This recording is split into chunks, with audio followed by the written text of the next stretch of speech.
selon la vérité. Banga, ebanga baso, toti kalibandeko, nganake ominano. Nanya bambangai, atana lilito, mokolo na koso abembanga pelokola yawe. Oye oya, bolingo, bolingo, tala pinzoli nanga. Selon la vérité. Manga silangai. Yoba mina nyamataki falanga lokanga. Katelanga kamotama kingango. Ayo shari yonokiri. C'est comme ça. Selon la vérité. Et que ma octave a vieux voloko. Ils ont blague te parce que le bac même à ta yo tout moi né au meka au koma moko marano. Moi je chante parce que ça vient de lui. Makila na oza panaye, yango oza pananga. Selon la vérité. Na yemi na kiteke. So ogi na kiteke na yemi longo na kaka na zama ba niance, na zama na miti niance ko. Bandu bame. Kinda nasi memona pasi bukubu me ankara anikara mbona libalu kubula baso balwali kalibeli yokana bio selon la vérité. Yo botele ke vangi l'apôtre Paul nanguya po yo gane amen ngage ke pareso neterega noela neneka depuis asali vocal wana. C'est parti, nani ba ko yoka ye musika sika ngala ba musika se mutu nanga mais il t'a bema depuis musika ça il va au défi. Selon la vérité. En tout cas Fally Ipupa Aigle, en tout cas l'homme de 6 arènes, l'homme qui nous dirige. Félicitations vraiment au sera qui penda et le remora bien de qui papa nayo évolue Joker dans Zen de Lille. En tout cas ils ont à travers moi na Shulai. C'est que l'homme européen qui toko. Donc, bisogna sur famille volontaire sur biso merci à trop. Na oyo sali po na nderonayo shula teke beaucoup là. Selon la vérité. Mais elle joue musu sur la kenda ki bonabi bon, na puté toujours répéter mais na moi bazolamba ko na sima. Bon ça ba ngombe sur la ngombe banini. Ah. Na musique en ça vrai ba toujours répéter bazolamba. Ah, ngape bulu ga so ba Badama ça nous belli. Bah ben on se fait tolia. Pour toi non répéter pendant ce qui 9h on a besoin répéter 17h. Grand mokate. Toujours liati. Tu bon comme on lamba boyer, tam sous ba benga biso, hein, moi pose pour que mo dami. Na mona beda pes musique on benga la kana ipende banda ywana. Ba benda na ba moko. Selon la vérité. Mais en quartier latin ou me la quitté? Na ou me la quitté? Pour faire ces pelles qui n'a ôté, ou maintenant il va bien ou comment? Selon la vérité. Mais babi yo mabe na onde dans quartier latin aux arana orgueil ma casse tellement que tu te disais voilà je suis le fils de Voloko Joker. Donc moi qui est Voloko en fait ekoza moi ne Voloko Joker wana et bando sala opé ma peka. Selon la vérité. Ça veut dire bah ça blague musique voilà c'est côté na ça ba touche ninge ça voilà donc ninge bandara na ninge sunne na mona pe ba tout le monde a traité dans d'autres mais ah yeba longo nini ah yeba ça debout moi que ah selon la vérité biso to va descendre ba dans Kononozo Marlène to derati na dernier souffle on se comprend donc ça dit que na mona déjà que ah les camarades déjà mo que déjà bien tena bona ba na sana no eloko na ngamono parce que toza batoto ozaki na bata wana pe ba leader wana era ba orchestre za guitare na ba 2004 wana ba mouvement za guitare selon la vérité parce que to ozaki to mona que ils facilité to kota ki pena bon to ça discours mouvement personne recruter ba déplique na puis ba Orly Malonga ba Ange Loma. Depuis que Pomba Nyon soit à maison mère, Aouta abandonne l'orchestre na yo. Mais oui, abandonne musique n'est pas nanga. Abandonne mes vocal na nzembo tomaki na tout ça la semaine. Et quand la baye mbinzembo ya biso Serge Masolo, il se croyait plus malin que Kindolo. Lelo lendi, parti vita makambo nyonso ebanye. Bébélé va la monkey, azoboulé. Pas solo la vérité. Le parcours na omona na wenge. Ba tebele ba lobara que depuis que c'est un bon chanteur mais akoka ande ko simba ki cité yango il a un peu du mal à décoller. Asa abanze mo bien mais abanga ko simba ki. Non. Pas solo la vérité. Bana trop bavarte. Net nga pe ba ba no yo ka etre ka fusi mara kisi po ba kamso ndeni ba na c'est bon. Ba mais tout ça trop bavarte. Yo pe bon chanteur mo mais to ya ka neste to ba raté. Et ça les kamu ya Nzambe, et ça les kamu ya Nzambe. Lelo fali le numéro 1 musique na biso. Et Fanjo.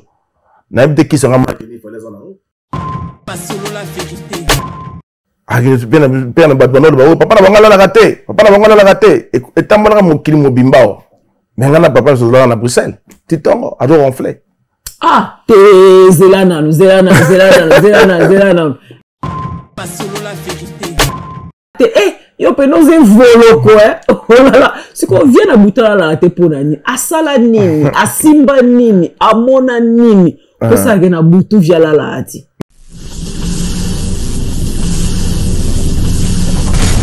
WS Prod présente une légende de la musique Congo afro, le seul et unique, Félix Ouazekwa. Après avoir enchaîné les succès mondiaux, l'artiste revient délivrer un spectacle exceptionnel, dont lui seul et son orchestre Cultura PIV ont le secret.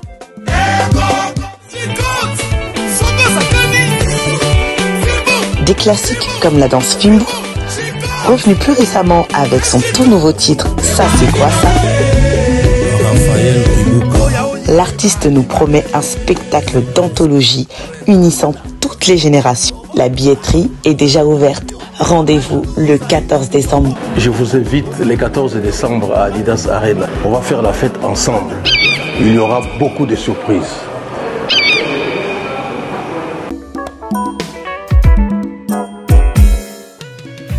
ON Multiservice, organisation Ngozulu, avec l'artiste peintre Gozen Matuidi. Pour vos services de décoration intérieure et bricolage, tous travaux de peinture, papier peint, enduit, parquet, carrelage, électricité, plomberie, montage de meubles de cuisine et plateaux télévisés, contactez Gozen Matuidi. Service designer, tableau de peinture, portrait, création de logotypes personnalisés, service sérigraphie et autres. Un seul contact, les 07 58 58 10 72. Le travail professionnel dans le strict respect des règles de l'art, avec l'artiste peintre Gozen Matuidi, le pro.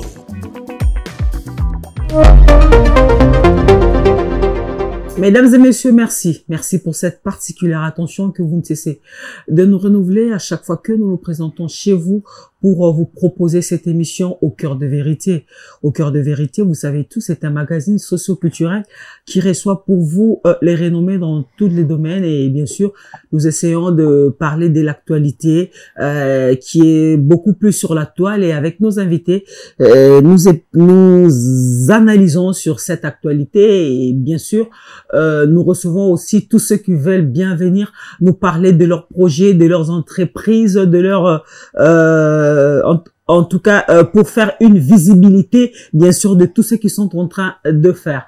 Moi c'est Marlène Kassanga, merci de vous abonner sur la chaîne Sur la Vérité Studio et merci pour vos critiques qui nous vont droit au cœur.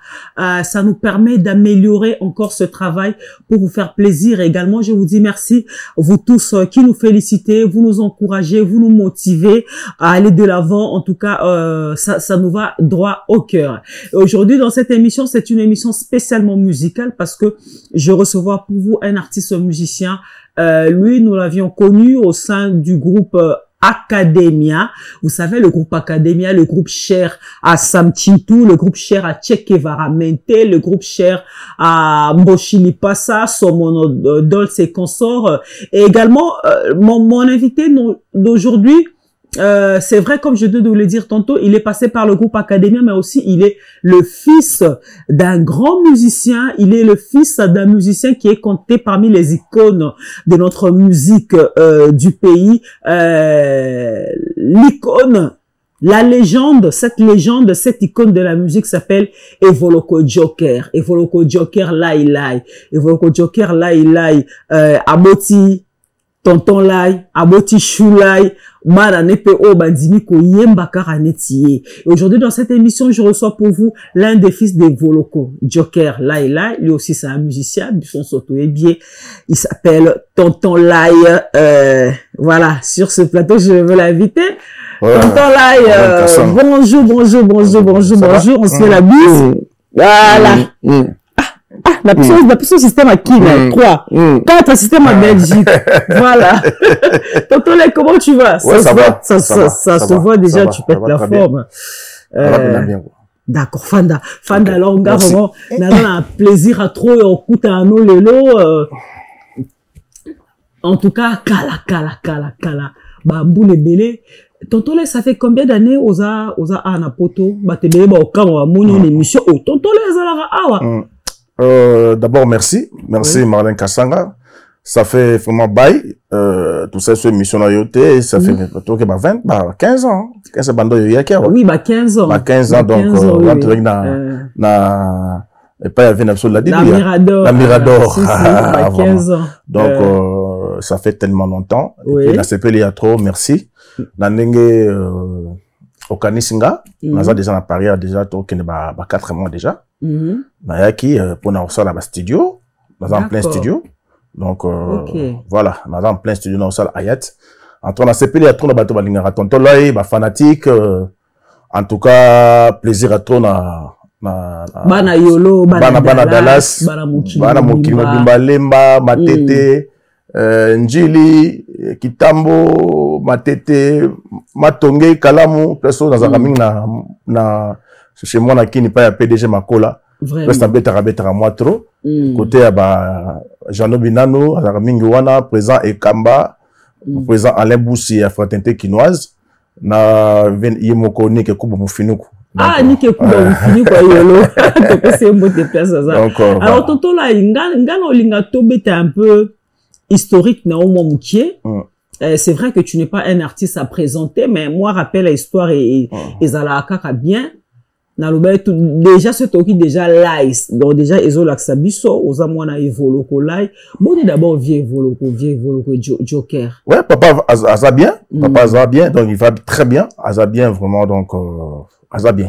Et puis, dans le PC, Bambo, tu peux s'azali. Ayem Baraka, toi, Tika. Toujours Azo Yemba. Yemba, toujours. Dernièrement, on a babette avec papa Jossa.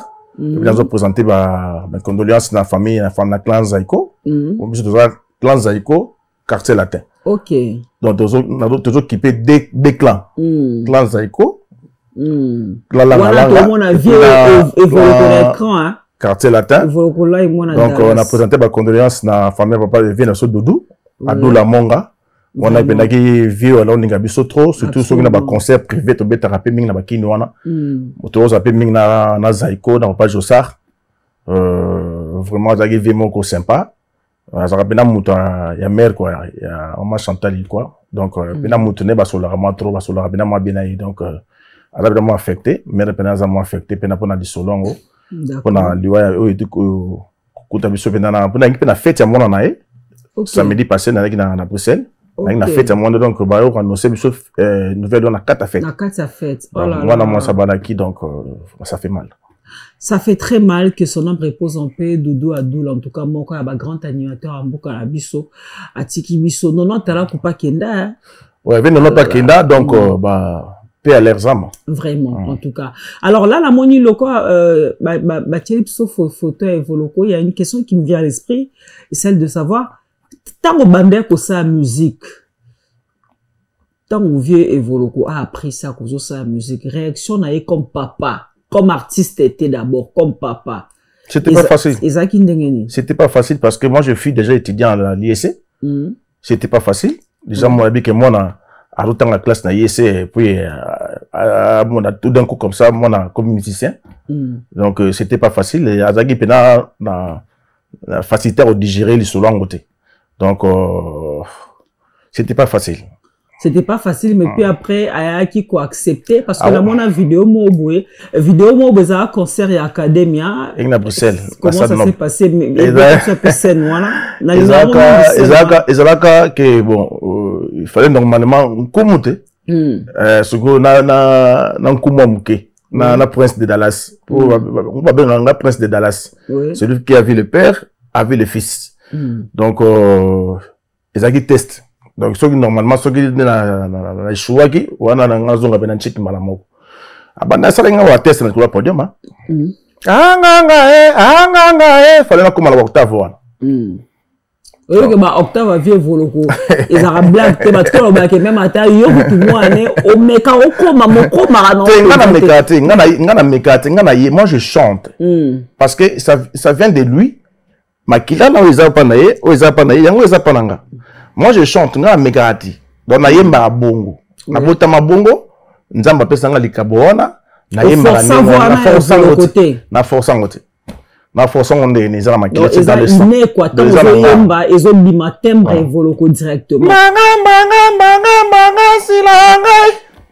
Yoba mina ya mataki falanga lokanga.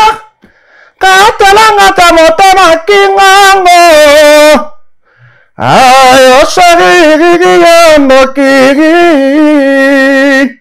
C'est comme ça. Oh, donc tu ne forces pas ça du tout. Donc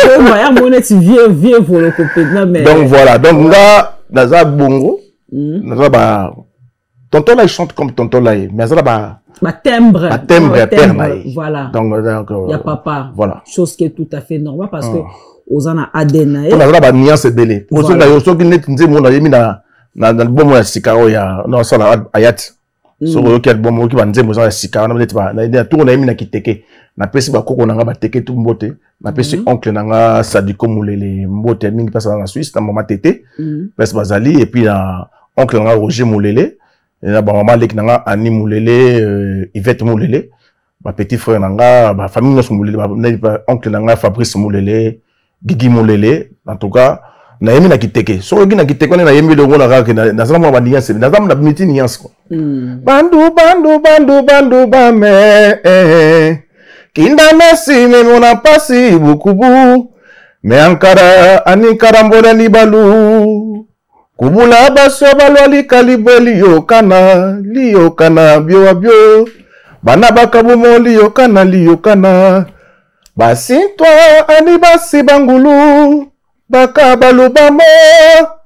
Batio bakongo ni batio bagabo. Baka balubamo. Wana kiteke. Pas kiteke. Nansi bateke va comprendre pour on comprendre le côté. J'espère que bateke va comprendre. Voilà je dis manayat. Tu as un album Noël to Robert tout à l'heure. Tu n'es pas le seul fils de la famille qui a suivi le pas de ton père. Vous avez un frère Nayo, Shulai. Shulai au PYP à Ponara Lemba, Chouchéri, il passe à Aigle. Il passe à Aigle. Il y a pas un bac à l'homme de 6 arènes. Il y a pas un bac à Voloko. Tu as besoin de fallu pour prendre ma félicitation dans la bosse en acquis vraiment. D'accord, ça fallait félicitations de même Marlène vraiment. Et c'est Michel Nao, vas-y.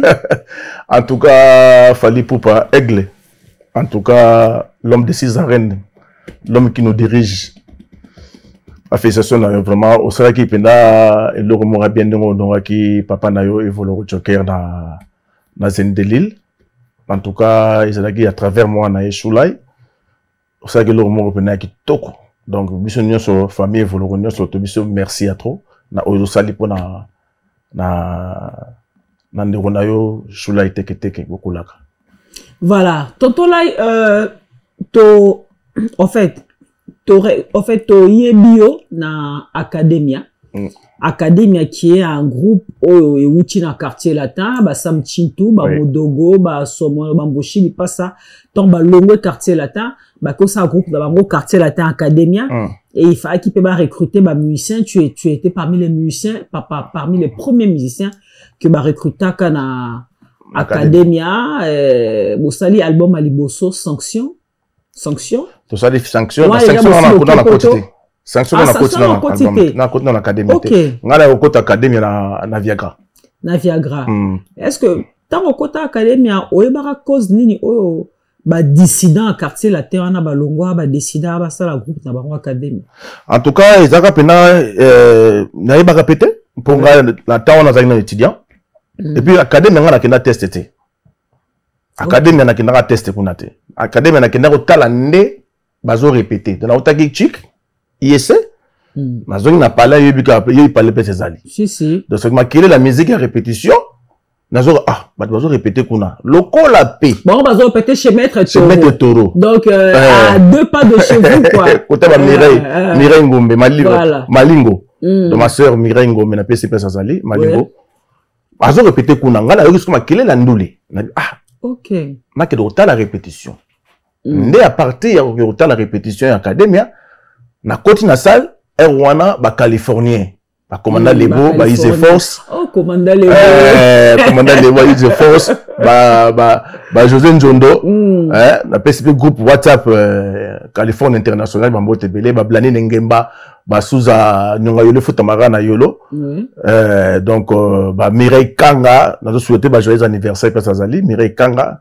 Donc, na yako la répétition. Ba Californien, parce que ba Californien, ba meminga na podium.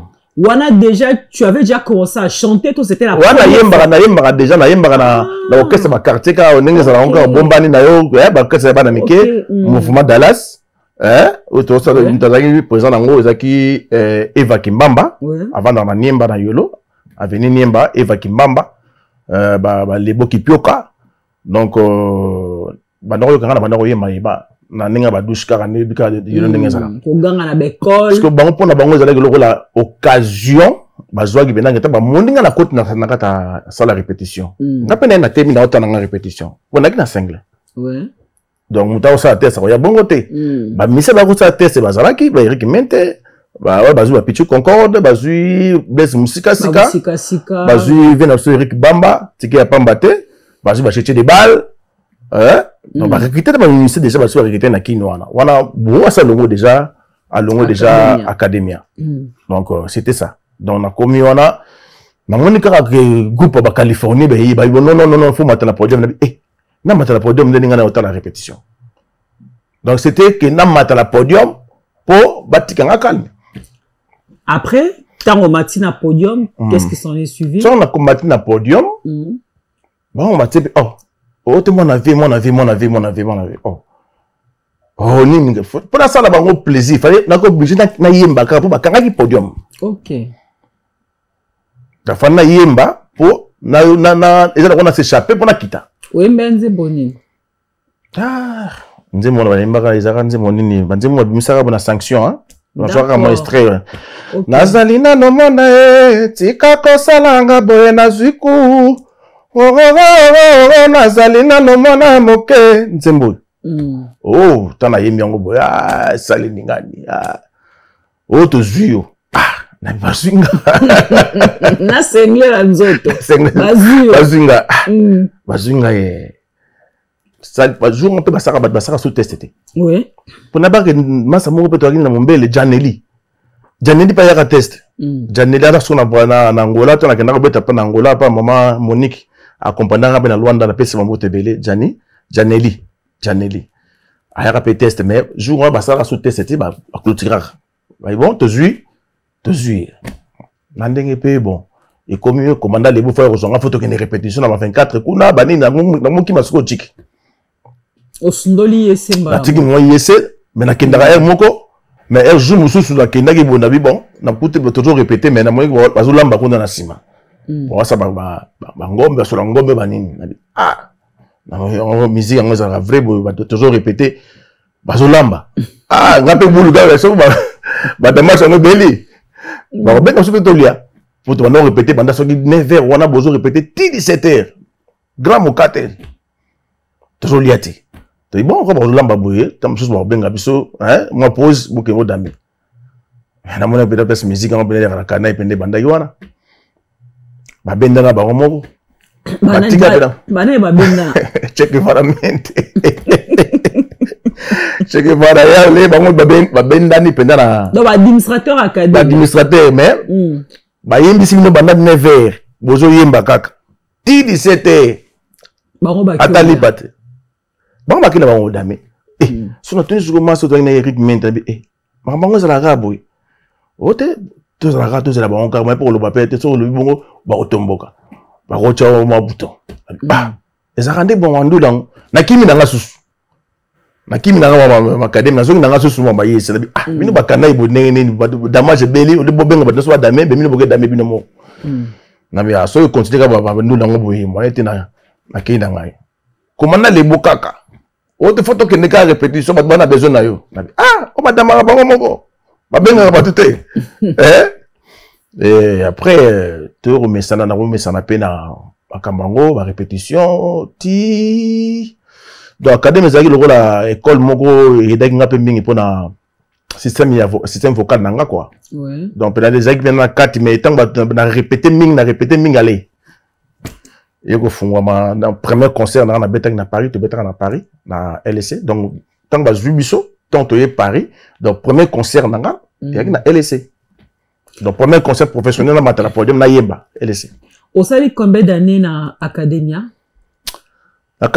c'est qui 4 ans on a ça 3 ans yo longwa ki avant e panza na to biso to longwa ki te biso to tikala ki ouais tant que kin ba le but est bon to que to beta moi tout to ya robeta na Olympia après 3 mois quand ningi zane ba orchestre za boki ki ça bu ya robeta et à partir ya kinde mubulu suko bandi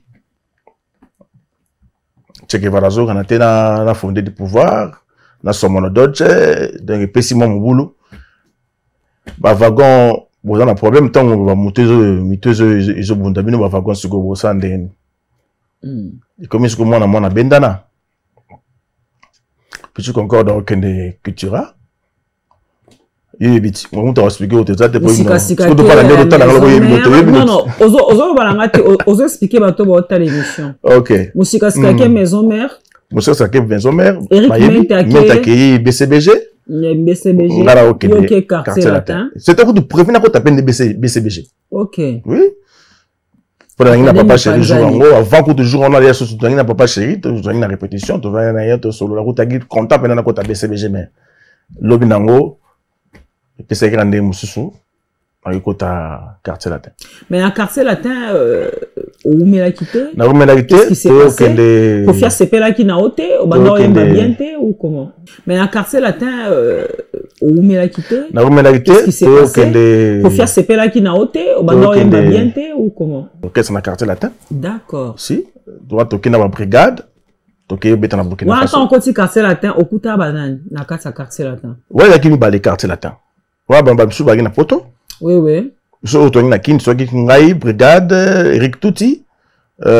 Shadow vinanga Shadow na pesa mbote belé et tam so mo drummer avec on a jeune boy to na yepe to na ba asso donc to kende drummer na Cambodge Cambodge ezaki garçon mo kasavo boboé comment les autres manga beta pe wana neto vers au Changai chef d'orchestre de to kende Burkina Faso tout ça les tourner on a Burkina Faso notre beta ba stade wana et puis to ozonga voilà c'était ça et après Bikat tena Bikat et après et moi le tourner ngana no longwa kindene et après au longwa sans raison il y a une raison bon il y a un peu moins raison tu vois raison donc pas une raison répéter pourtant toujours répéter ça que bon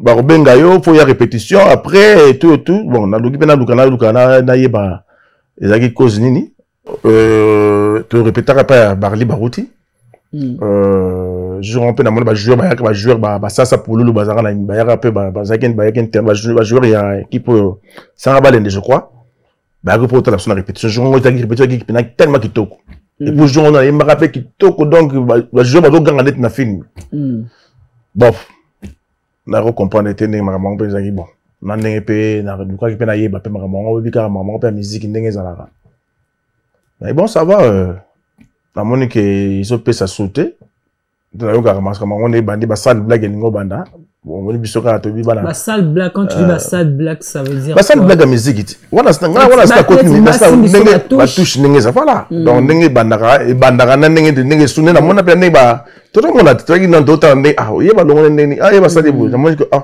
mais ba bi yo mabe na onde na quartier latin ozara na orgueil makasi tellement que tu te disais voilà je suis le fils de Voloko Joker. Donc moi qui est Voloko en fait ekoza moi ne Voloko Joker wana et bando sala opé ma peka trop o bande ko wana baninga na oneti et le côté de yo yango pété que za moi ne Voloko ndo yembisa ngai tenebe musana ngai tinina kota na karaté bébé que non za chanteur on sera na été déjà on te que orgueil ngala pe orgueil était ngala simple on sera na été ngala simple on sera na été mais na moneka ke na monike ba sale blague ngo banda et a bien des gens qui ont fait orchestre, plus na kena rose ba déplique, plus ensuite déplique, la vérité ba déplique, ba belé ba. Oui, tozongana. Voilà. Au long quartier latin, au sali orchestre na yo moko. Bel Air. Bel Air.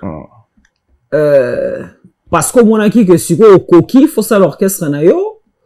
Ou le monaki mo bakana ipe na orchestre ngo peza ezape mo belé ngo décida que obitena saka mouvement na ngana kemba ngo ka un jour esimba biso to va descendre ba damoko dans nos Marlène to derati na dernier souffle on se comprend donc ça dit que na mona déjà que les camarades déjà mo que déjà bien tena bona ba na sana no loko na ngamono parce que to za ba to ozaki na ba tawana pe ba leader wana era ba orchestre za guitare na ba 2004 wana ba mouvement za guitare. En tout cas, tout ça, bah pionnier, bah pesa qui esprit na massa qui est bon. Botika na mbetu na de viking en lo na berceau. Surtout que toke sur le casco, tout ça ba sacrificateur ba sacrifice pour na lelo ba génération ils ala lelo. Parce que tout ça qui te monnaie que ça facilité. To kota qui peut bon, to ça discours mouvement. Personne recruté ba déplique n'arrive Orly Malonga ba Angiloma depuis Pomba Nyon soit maison mère Aouta abandonne orchestre na yo mais oui abandonne musique n'est pas nanga abandonne mais vocal na nzembo tomaki na tout ça la semaine et kola ba yembi nzembo ya biso Serge Masolo il se croyait plus malin que Kindolo lelo lendi parti vita makambo nyonso ebanye Bébélé valwa la mouki, azoboulé, bisoto yembeli lundi premier jour de la semaine, utamo kile banda e bongo kate, ba Christo kutu bandi mamokolo yango, ba yankende baloba kaka jour ampiaka e, mikole bandie za semaine, lobi mardi za semaine, lobi kuna mercredi za semaine, sima jeudi za semaine.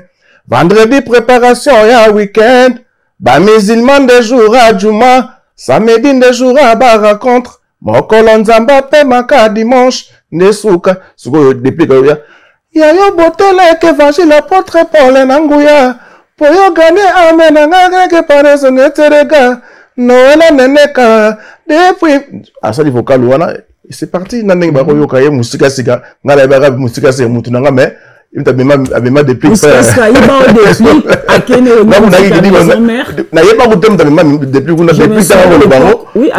à l'époque aussi depuis pas la maison mais bon les lopes c'est bon bah il est musicien ayo tomboka makasi parce que depuis la temps on a zaki na mwana muke oui depuis la temps on a zaki enfant chéri nanga donc ndenge zakata mususu le ba mona leader wazana na mission na lingaka donc ndenge pe depuis kazaki pa nanga donc depuis avec mwana moko ya répétition avant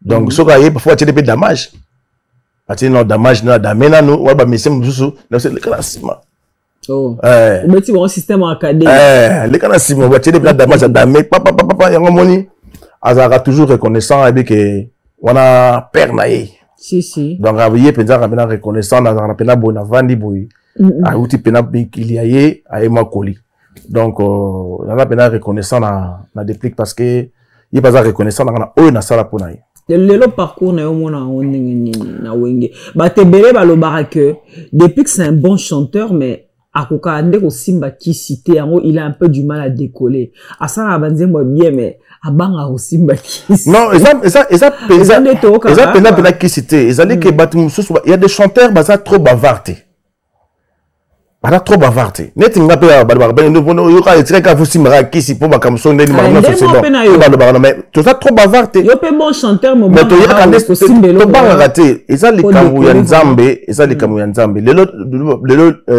fali le numéro 1 musique na biso e fanjo na bite ki songa makini fallait ça na pour na temps on ezaka pe ezaka faut le rejoker à Brahma bien na batwana lo papa na bangala la raté papa na bangala la raté etambola mokili mobimbao mais ngana papa zo na Bruxelles titongo ado ronfler ah te zelana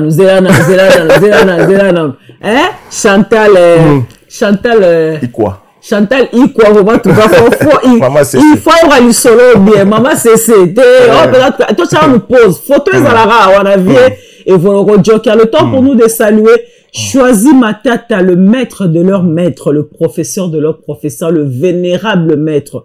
Choisis Matata, il n'y a pas de Choisis Matata. En tout cas, merci beaucoup. Et un grand merci à maman Amida Chatur Kamere.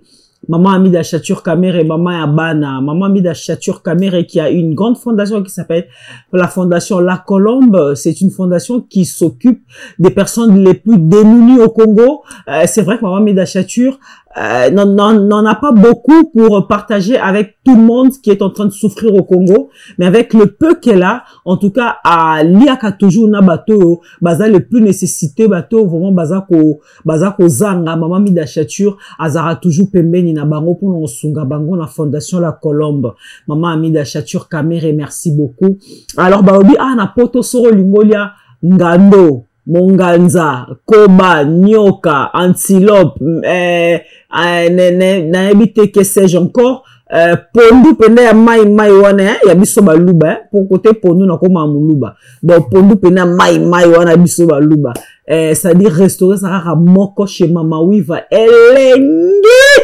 elengi 44 boulevard Ney Paris 75 donc et pas Mama Wiva ça dit olia biloro nyonso ya mboka o mbinzo o ndakala o je sais pas moi quoi o pose o Mwa baluba neza ya mike ana ose komo baluba mike ba insecte mike baluba ana non ya eza mike we ndonge ana voilà en tout cas et pas Mama Wiva elengi boulevard Ney tonton Lai tozongelo sur ce plateau tonton betali solo ya Evoloko Joker Evoloko Joker aza classé lo parmi ba icône na musique à Congo. Ça, il faut qu'on se le dise. Baza ba vieux openza, ba sala musique, ba pesa guna ba musicien belé, ba fungola ba nzela. Na mona kutu l'autre fois de Koffi Olomide, azako jeter ba fleurs, azo sala ba éloge pour na papa Evoloko Joker. En tout cas, c'était vraiment étonnant. Mais ba brio etambola que papa Evoloko Joker. Je l'ai mis son fauteuil de Evoloko Joker, s'il te plaît, c'est nous. Ba brio etambola que papa Evoloko Joker. Ala la raté na butu. Lelo e comme un slogan. Et on va se bout na butu la raté. Yo pe no ze Voloko Oh là là. C'est qu'on vient na butu la raté pour nani. Asala nini, asimba nini, amona nini. Pour ça que na butu via la raté. Na profiter na personne pe ba na mono pe si mbote maman Amida Chatur awa. Na be na profiter na pe sa mbote na papa José Mbouyi, mbote maman Liliane Mbouyi. Na gisasa bas bazali et puis na vena nga Chombe Force. Na papa JP Yondo donc vena la gana vena la gana oui to la na Bruxelles titango yo ne so la ki ezaka la lipenza zo ronfler o kenye pe no moni vie pe na la na buta zo ronfler oui azo ronfler azo la na normal moni ba mission to kota mingi tango to beta ba mingi ba concept mingi za bon attends ba on pe ba concept beta mingi bandara mingi 0h 1h 2h du matin. Au fur et à mesure, on a la musique, 1h, 2h, on a 5h du matin. Ça va comme un peu de décalage, quoi, pour le les deux bazar la raté, surtout ba mise belé presque bazar la raté. Parce que ba mise belé o bala la raté wana, ba benga bango ba evoloko. Idéologie. Poko la la te wana e uta la vie evoloko. Ya la ranae ya te la ranae. Ah, na buto la li pa. Oh mais oui. Mais yo nanu la raté. Asa ba ba nyonga pongi. Ya solo wana. Oza na pongi lo nyonga pongi ndenge ni natayo. Ola la ndenge ni otambola ndenge ni olalite.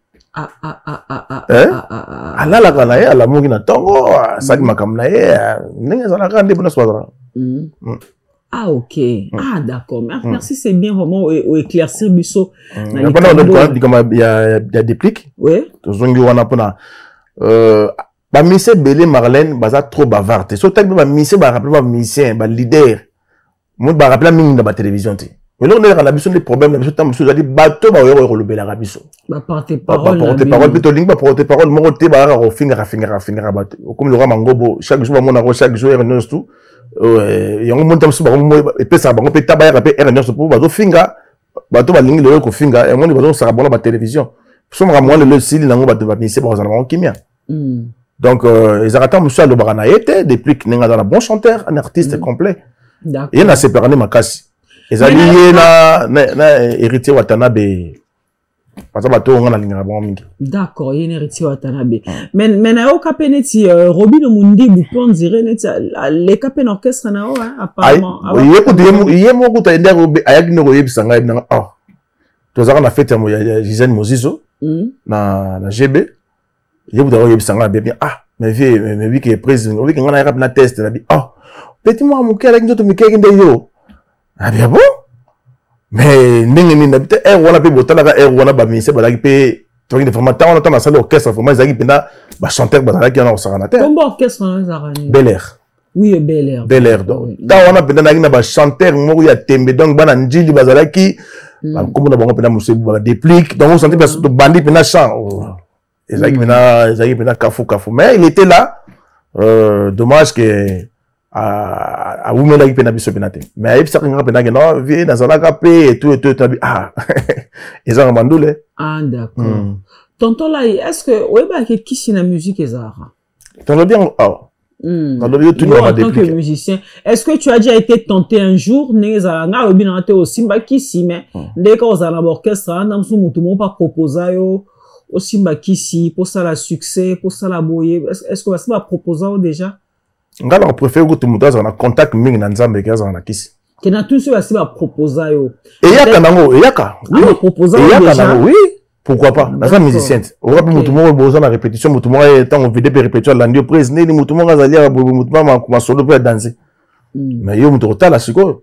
D'accord. Parce que ngala limité bato ba papa na so basali ba 600 makasi boy. Na limité ba ngena ba kisi, on so ba kisi on le bazate, ndiko papa na biso. Ba sera ba mbeyambe ya wana bina mon côté. Pambe atanga bimbo ba fièvre mondo ocha libaya wapi libaya zo zika na niveau ne osakana te mais ezaki na mokisité ezaki kaka eloko moto ayebi musala na ye ayebi boulot na ye donc c'est les chanteurs quoi. Oui. Voilà donc voilà et là mokisité musique pe na mokisité musique pe na mokisité ça c'est très bien biso mo toujours compliqué kaka toujours compliqué en pamba. OK alors on sait que ba jeune pénal pardon Marlène. Oui vas-y. Ba kinenzela wana te ponzela wana eza la vie mo courte. Mingi ba obela maboma. Ebele kuna yebi ebele ba bele maboma. D'accord. Koumassé l'international, l'homme du télétravail, ravi de te revoir Koumassé. Alors yebi sabiso au regard il y a musique na biso des otambola lelo. Tonton Lai ba concert ezongi na poto. Aux appels na poto depuis un bon bout de temps.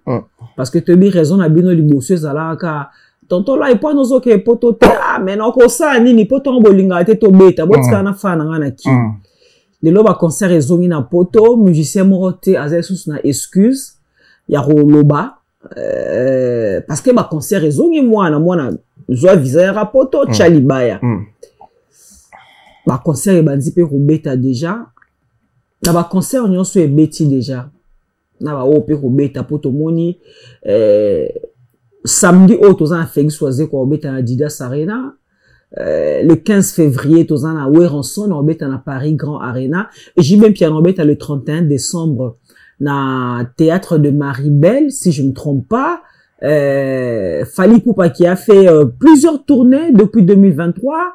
Abandaki na Paris la Défense Arena, qui est donc une grande salle. C'est même la grande salle de l'Europe.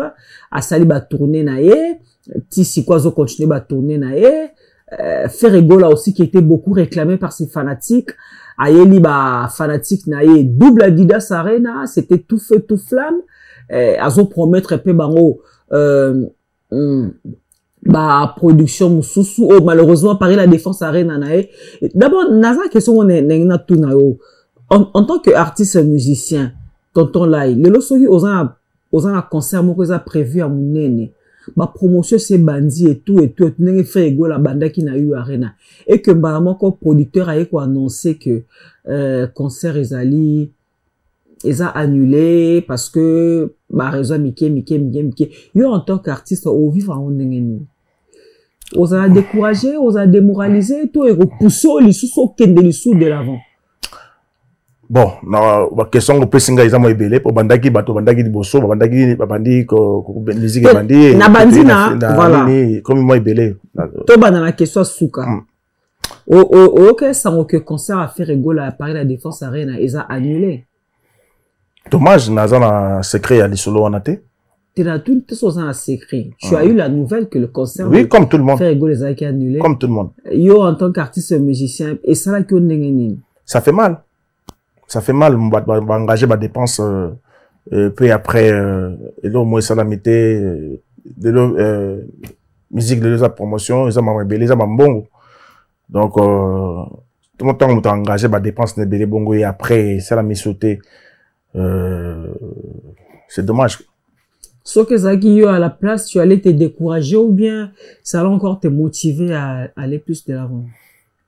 Bon, la musique déjà bleu on a tout coûte en déjà. Donc ils a quoi il y a tellement à Popolika mabélé et puis on avance parce que la musique bleu on a peut-être on a qu'un a bêta place moka na ça denga ça le blague pe dans 2-4 jours on a bêta boba mobiliser ba debout yolo association debout yolo va firmer président firmer bave Séraphin, ba Samba Monte Samba, ba Guilain Kitoti, ba Pablo Mokunji, ba président Libis Lengo, ba qui mobilisé mais la souka nango, ils ont la musique, ils ont la musique. Donc c'est pas quelque chose à redécourager. Ça que dommage quand bateau au balingaraye, ba soutenir et tout. Voilà. Musique ezongi na poto. Non, que tout à l'heure, tu as inventé Fally Ipupa. Relation de Boza, on a Fally Ipupa, parce que Boza, mboka moko. T'es mboka moko, parce que Boza, bane à latino, bouta quartier la tâche, je crois. Balien zali, mboka, banini, et tout, voilà. Boza, balien famille, na Fally. Ça, mouta Équateur, non? Maman, n'a pas Équateur. Azamta bandundute muta maindombete je crois maindombe bangala tout ça à côté maindo et tout façon Équateur tout ça à côté mon donc bazala ndeko question les avec soutenu ba tourner à Fally Ipupa mon ondeni ay pena frère na oshula ina poto et ça qu'on ondeni Fally Ipupa amemeli bino shula ina ça de baguette attends on le bas sauter là oh boyo shula ipa umele ki na mona nengo ya poto yo poto yo moko yo mutamemi ote c'est quand même to ba déjà ya ngo na yenga moko ah d'accord na yenga moko donc voilà. Okay. Et puis ma bête le là pas sali pela ndeko na indengona et puis ba tourner les oleka bien et puis il peut même dans ça parmi je crois à cause de monter bandi musique na poto le soki le grand frère de Félix Oise quoi beta bien les 14 non beta samedi yo entre bato balinga Félix Oise quoi ba benga malade ba cultiver voilà en tout cas bokende vraiment ko soutenir Reven Abisso Félix Oise quoi mon quoi bongo je crois surtout 8 ans na mère temps sur beta torokuna. Donc ils en rappellent bien et puis roi de la forêt moi illustration donc on va pour tout tu peux le roi de la forêt mais à ce moment on a été donc je crois bana maison mère va que le soutenir parce que il a déjà vu Oyo. Je suis aussi raté parce que Wera a vu Oyo tant que papa n'a pas eu problème. Tant que Vela a eu problème là, oui, maman il est là kin. La prison, La prison, oui. Prison. Oui, oui. Wera a été le premier artiste et musicien ou à Télémaki pour na Velaï. Ok. Donc on a eu le premier artiste à Télémaki pour na Velaï. La team que le Velaï a zobima la prison, bagina Wera. Tous na Wera donc bon na jeep sur na voiture sur na ciment. En tout cas, il y a un moment de zorana, tous à ming na mutema parce que la salle sur mutema na munene. Ma PCP m'a pas tamboté pesa zali na kinikuna ma pasteur. Donc on s'est rappelé le 15 février. En tout cas bakende belé pina pour soutenir roi de la forêt. Aza mutumo papa moko mutema munene. Donc monsieur Beton sur le programme le 8 mars, je crois tous en a choulai quand on a parlé pour communiquer place sur bêta. Ah, et comme il côté familial, bon bêta concert quand on a choulai.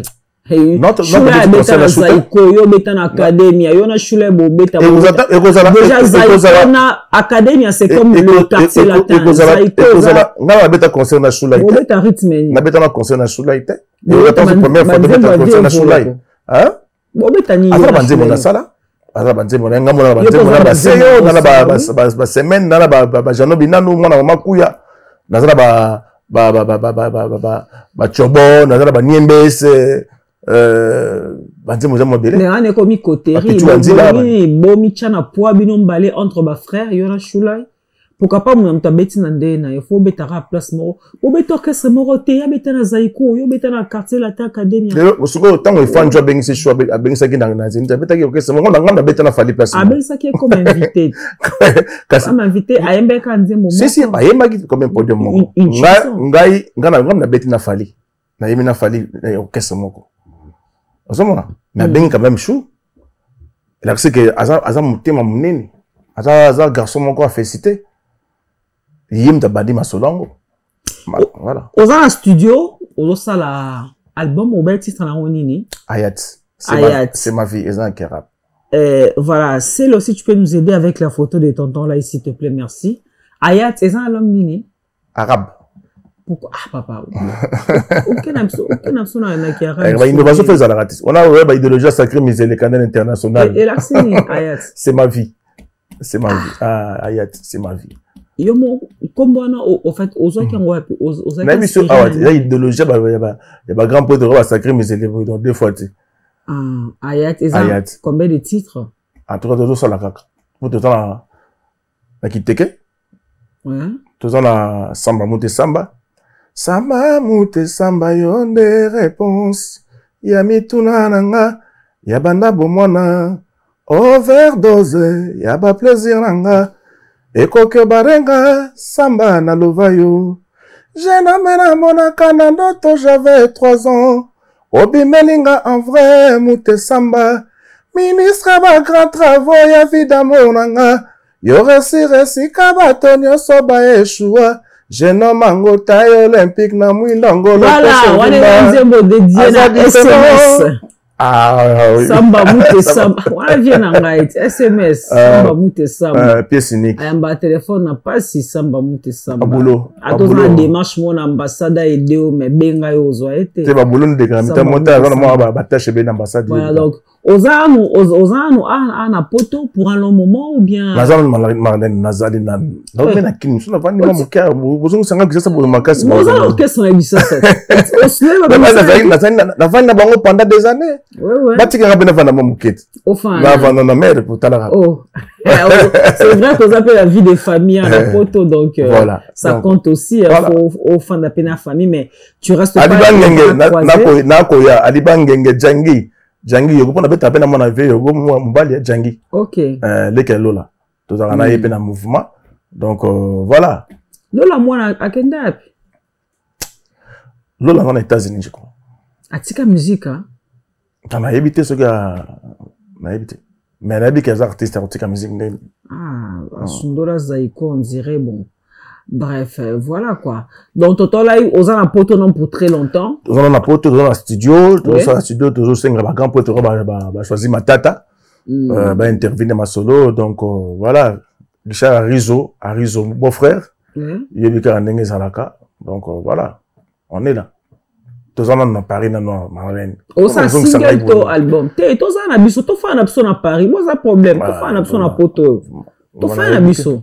Tous en a biso, tous en a biso.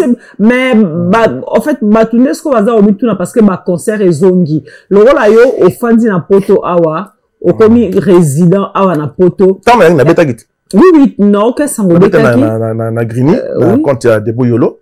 Ouais. Na Pasteur Kalar. Bon, organiser qui ont des bouyolo, association des bouyolo. Et puis, il y a les 8 mars POYO. Nous organisons une association des bouyolo. Pour la ligne, tout le monde va y rater pour, ça va avancer trop.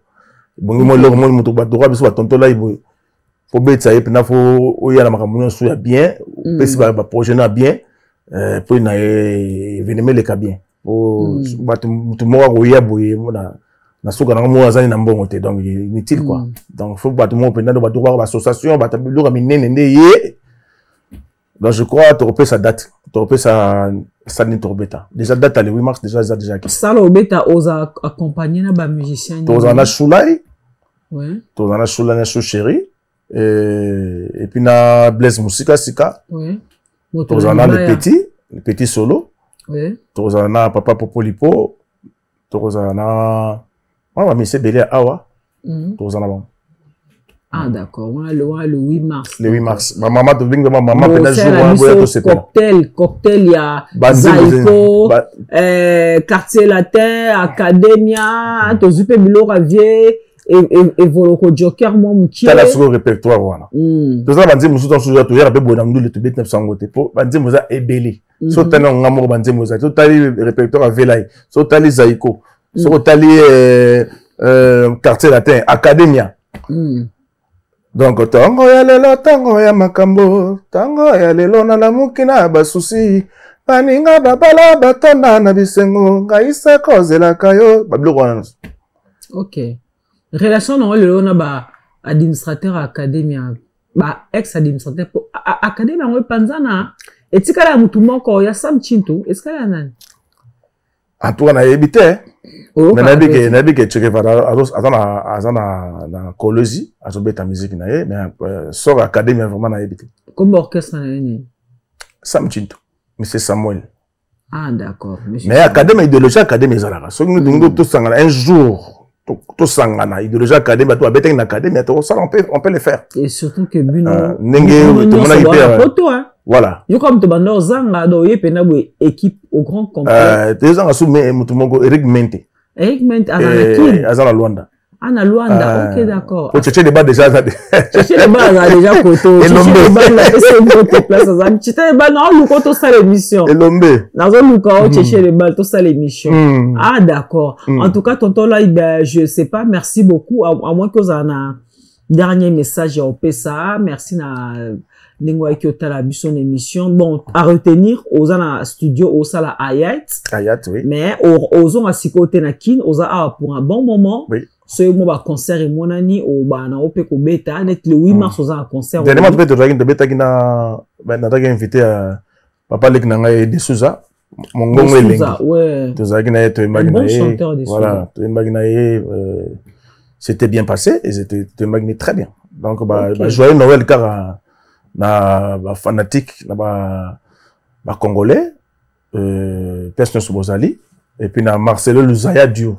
Marcelo Luzaya de Bajoye Noël nous aux États-Unis et puis na petite sœur nanga Tabita parce aux Bambote Belé et na Ginette Boula à Londres na Francis Boulembe noko nanga Motema Laura et puis na Pichub et Laura quand foi nanga na en Autriche et puis na Gianni Mojana et puis village Lutunu l'état les barons to bosaniote nazali awa en tout cas ba soutien toujours soutien pour Monica Roko j'appelle Nzembo ndenge zalaka akope ko le kaka côté na yo pour numéro to pesa raté ba ko le kaka côté na yo ce qui peut moto pena serré banzembo za nango banzembo za so pena moto pena lingo yembela na ba voix vielle o ça ta mbonge te vraiment c'était pas au CPL ça regarde na l'île pardon mbonge na l'île te wana ezaki version Choulay mais excusez-moi na ma bête ba Choulay pena yemba ti vie volo côté yo pena ne timbre à vie te yaza na voix na ye na ninga mabete chula ya na ninga aza na voix na ye deuxième fois mo pa lo baron ki mutazo makamona ya tonto si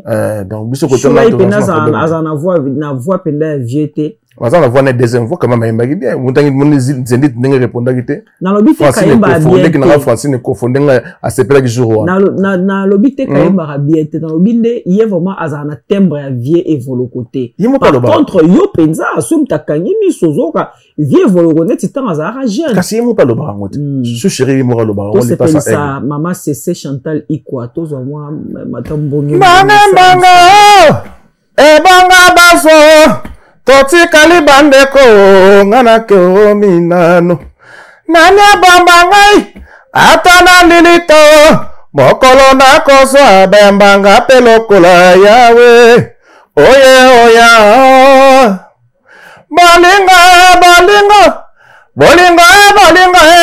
bolingo tala pinzoli nanga bolingo ekoti na moto seabo nazwa mbongo wapi mama bolingo ebandaki tango alokoste lelo yo epesi malili na cerveau voilà bolingo ebandaki na mayaka na kingo lelo yo kingo ekomi na bijou manga lokila bana malula kimwe okutala le 8 mars maman batantine batonto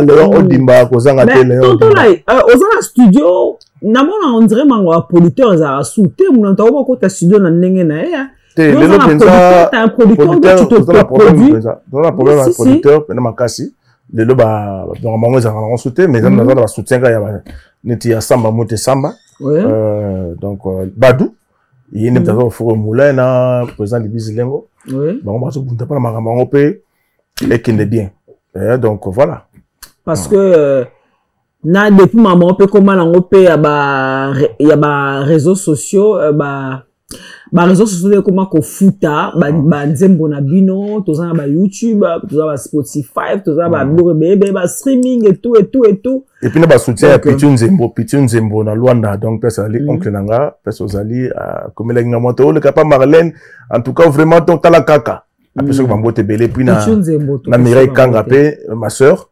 après vraiment lingako mingi donc c'est ça quoi. Ah d'accord. Conseil les zones na poto tonton Lai to se pela peto mo en action au le 8 mars tonton Lai en featuring avec son frère Choulai Chouchéri pe na benga ki FC na zena Bruxelles je sais pas so azongi na make up biso to na Bruxelles to zonga nzela mo ah d'accord non mais ko relancer les sous donc conseil le 8 mars to zanga te ezala wapi to zo luka place to za da place na sono ezali mais to dingi place ngo eza pena bien mais photo qui n'a pas la place peut-être n'engage à la rappeler moi je crois ceux qui ni morning ils ont la place d'autres aux ni morning ok ceux qui place c'est libre d'autres aux la wana ceux qui libre tu vas trouver ta place trouver ça ne ba fiche Robima comme ça va droit ba place trouver ta d'accord merci beaucoup merci à toi Marlène Kassenga Mel Malelika Tasuka merci au sentir Miss Kassanga bébé merveille parce que ça dit ba bon ba joyeux Noël Merveille Voloko, Tata, je te fais de gros bisous, Merveille Voloko, je te fais de gros bisous. Voilà. Peut-être on a Bambota Souka ou Souksa. Bambota Souka, Zaraka, Nalingi ba Congolais trop, ba fanatique surtout ba Walinga Tonton Lai. En tout cas, merci à trop. Na PDG Merveille. Ba fanatique tout ba comment na ba combo. Tozana ba warrior, tozana ba gaulois, tozana ba cultivé, ba spiritas, ba villageois. Yo ba fanatique nous za banane. Comment avant banane? Ba dalassien. Ah ba dalassien. Ba dalassien. Bana dalas, bana yolo, ba yoloa, ba mbombo Élysée, ba maman Sisika, ba Virginie, ba le Fembe. Donc ba Clémentine le Fembe. Donc baza ebélé, ba maman Iseka Bambote belé pes baza nata na bato belé Marlène moni biso bato yaka na sur la télévision te maloko la haute bango so ndenge ne OK biso to cheli ba bato bayaka absolument et belé bato wa matière makele la ko tala boye bato baza la bango te yo un petit papa chéri tu oza no TVT o ka ndule ndule kaka biso to yaka to yaka ndule kaka ne ba ne mama depuis ka donc vraiment Bah, on va n'ingara tonton là, il doit se fixer date le 8 mars. Le 8 mars, endroit dans nos ébanités, ceux qui ont droit ébani, au communiqué Bisson et bientôt nous allons communiquer. Nous n'hésiterons pas bien sûr de communiquer Voilà. à la public, nous sommes à soi fier au monde. C'est vrai. Bah, Ça. Il faut tout vivre en gros. Tonton là, il n'a chou là, il sera même podium. Si, si. Ça sera du waouh. C'est du premier, pour la première fois, tu m'appelles, un mot d'un grand-père Ming. Ok. Bozi Boziana. La pièce va me pas Zazali, grand-père, mon papa. Na papa Juna, papa Dajuna, maître Gims.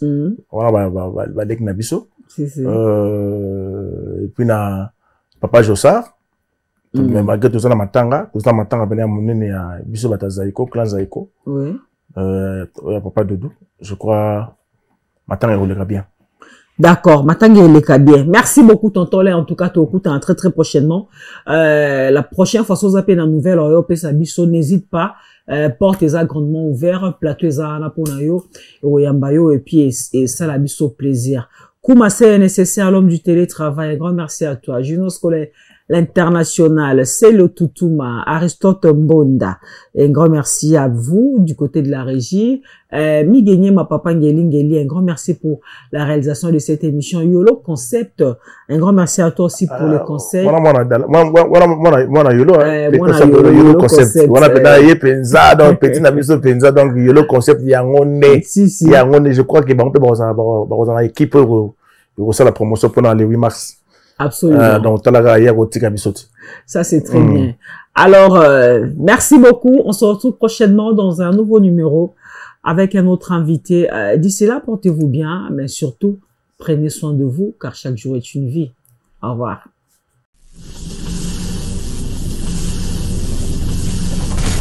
WS Prod présente une légende de la musique Congo afro, le seul et unique.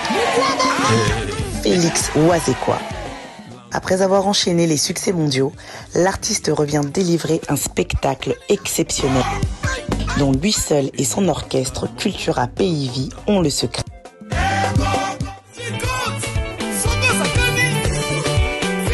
Des classiques comme la danse Fimbu, revenu plus récemment avec son tout nouveau titre Ça c'est quoi ça? L'artiste nous promet un spectacle d'anthologie unissant toutes les générations. La billetterie est déjà ouverte. Rendez-vous le 14 décembre. Je vous invite le 14 décembre à Adidas Arena. On va faire la fête ensemble. Il y aura beaucoup de surprises.